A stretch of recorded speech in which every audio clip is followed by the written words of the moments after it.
গ্রামের একটি ছোট্ট মাদ্রাসা থেকে পড়াশোনা করে কিভাবে আমি ঢাকা বিশ্ববিদ্যালয় সহ বাংলাদেশের স্বনামধন্য 6টি বিশ্ববিদ্যালয়ে নিজের স্থান দখল করে নিয়েছি শেয়ার করব সেই ছোট্ট গল্পটি। আসসালামু আলাইকুম, আমি আব্দুল ইসলাম আকাশ, পড়াশোনা করছি ঢাকা বিশ্ববিদ্যালয় ইসলামিক স্টাডিজ বিভাগ 2024-25 সেশন। আমি ঢাকা বিশ্ববিদ্যালয়ে 1367তম, জগন্নাথ বিশ্ববিদ্যালয়ে 59তম, জাহাঙ্গীরনগর বিশ্ববিদ্যালয়ে 104তম, চট্টগ্রাম বিশ্ববিদ্যালয় 1614তম, বাংলাদেশ ইউনিভার্সিটি অফ প্রফেশনালস অর্থাৎ বিওপিতে পেয়ে হয়েছি 211তম এবং রাজশাহী বিশ্ববিদ্যালয়ে 812তম। গ্রামের একটি দুরন্ত বালক যে গ্রামের মেঠো পথ দিয়ে হেঁটে যায়, তার কি কখনো স্বপ্ন ছিল ঢাকা বিশ্ববিদ্যালয় সহ বাংলাদেশের 6টি বিশ্ববিদ্যালয়ে চান্স পাওয়ার? কিন্তু সেই স্বপ্নটা আমি দেখেছি। ছোটোবেলা থেকে আমার একটি স্বপ্ন ছিল ঢাকা বিশ্ববিদ্যালয়ে পড়াশোনা করা, কেননা ঢাকা বিশ্ববিদ্যালয়কে বলা হয় বাংলাদেশের প্রাণকেন্দ্র। বাংলাদেশের যে কোনো প্রয়োজনে সর্বপ্রথম যারা এগিয়ে আসে তারাই হচ্ছে ঢাবির স্টুডেন্ট।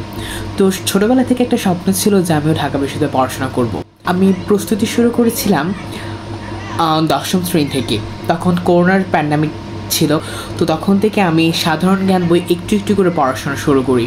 অর্থাৎ সাধারণ জ্ঞান আমি জুবাইর জিকে পড়েছিলাম, তোমরা যেটাই পড়তে পারো না কেন।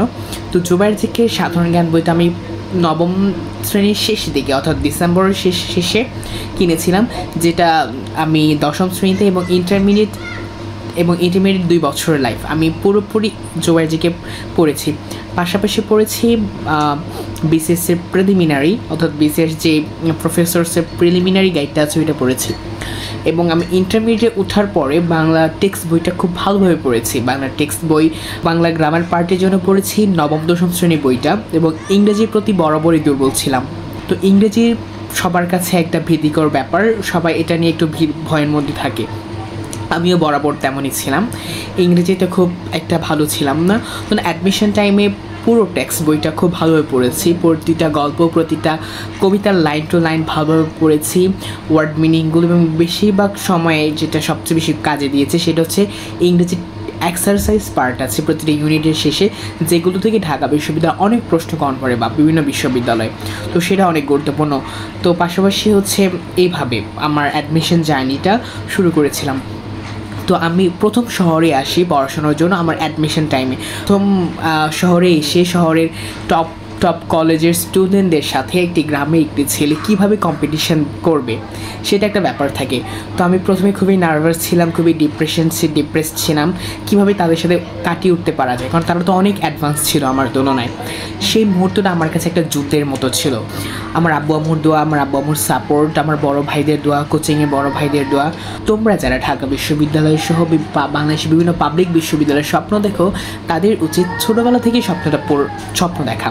কেননা আমি যদিও গ্রামে পড়াশোনা করেছি, কিন্তু আমার স্বপ্ন ছিল উঁচু। আমি স্বপ্ন দেখতাম একদিন আমি ঢাকা বিশ্ববিদ্যালয়ের ছাত্র হব, এবং আমি স্বপ্ন দেখতাম যে আমার ফেসবুক প্রোফাইলে যেন 104 লেখাটা থাকে, অর্থাৎ ডিউ 104, মানে আমরা ঢাকা বিশ্ববিদ্যালয় 104তম ব্যাচের স্টুডেন্ট।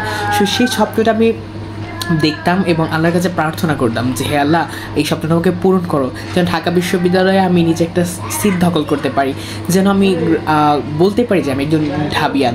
কেন ঢাকা বিশ্ববিদ্যালয়ের স্টুডেন্টরাই বাংলাদেশের প্রতিটা ক্লান্তি লগ্নে তারা তাদের অবদান রেখেছে, এবং নিজের খেয়ে বনের মোষ তাড়ানো একটা কথা আছে, এটা যদি যারা সবচেয়ে ভালো পারে তাহলে হচ্ছে ঢাকা বিশ্ববিদ্যালয়ের স্টুডেন্ট। তারা পড়াশোনার পাশাপাশি রাজনীতি সচেতন। আমরা জানি প্রতিটি দেশ তারা বিশ্ববিদ্যালয় তৈরি করে, কিন্তু ঢাকা বিশ্ববিদ্যালয় এমন একটি বিশ্ববিদ্যালয় যারা একটি দেশকে তৈরি করেছে। যারা বিভিন্ন বিশ্ববিদ্যালয়ের স্বপ্ন দেখো, যারা 9ম-10ম শ্রেণী থেকে মোটামুটি সাধারণ জ্ঞান বইটা একটু চর্চা করা, পাশাপাশি ইন্টারমিডিয়েট লাইফে যখন উঠবা তখন পুরোটা সময় অ্যাডমিশনের জন্য পড়াশোনা করা, এবং অ্যাডমিশনের সাথে তোমার যে বইগুলো রিলেটেড, যেমন পৌরনীতি, দ্বিতীয় পত্র থাকতে পারে, ইতিহাস থাকতে পারে, তারপর পাশাপাশি তুমি রাখতে পারো অর্থনীতি সাবজেক্টটা, যেগুলো সবচেয়ে গুরুত্বপূর্ণ এগুলো, এবং আইসিটি, এই বইগুলো তুমি বেশি বেশি পড়বা। এবং বাংলা, ইংরেজি এগুলো তো মাস্ট থাকে। তো জিকের জন্য ওইগুলো একটু ওই বইগুলো পড়লেও অনেকটা কমপ্লিট হয়ে যায়। এবং পাশাপাশি তুমি ইন্টারমিডিয়েটে ওঠার পরে একটা বাংলাদেশের মানচিত্র, একটা আন্তর্জাতিক মানচিত্র, যেটা খুবই প্রয়োজন একজন স্টুডেন্টস হিসেবে। এগুলো যদি তুমি আগে থেকে অ্যাডমিশন টাইমের আগে যদি এগুলো কমপ্লিট করে রাখতে পারো, অ্যাডমিশন টাইমে ইনশাআল্লাহ তুমি একটা ভালো ফলাফল অর্জন করবে। কেননা 1,14,000 স্টুডেন্টসকে পেছনে ফেলে নিজের একটি সিট দখল করে নেওয়া, এটা অনেক বড় একটা ব্যাপার, যেটা যে যুদ্ধে হয়তোবা তুমি নাও জিততে পারো, কিন্তু সে যেটা সম্ভাবনা থাকবে যদি তুমি আগে থেকে গোছানো প্রস্তুতি নাও। তোমরা যদি চাও আমার অ্যাডমিশন টাইমে কোন কোন বইগুলো পড়ে আমি এত ভালো রেজাল্ট করেছি এবং এতগুলো বিশ্ববিদ্যালয়ে চান্স পেয়েছি, আমি অবশ্যই সেটি নিয়ে একটা টিউটোরিয়াল ভিডিও বানাবো। ধন্যবাদ সবাইকে, ভালো থাকবে।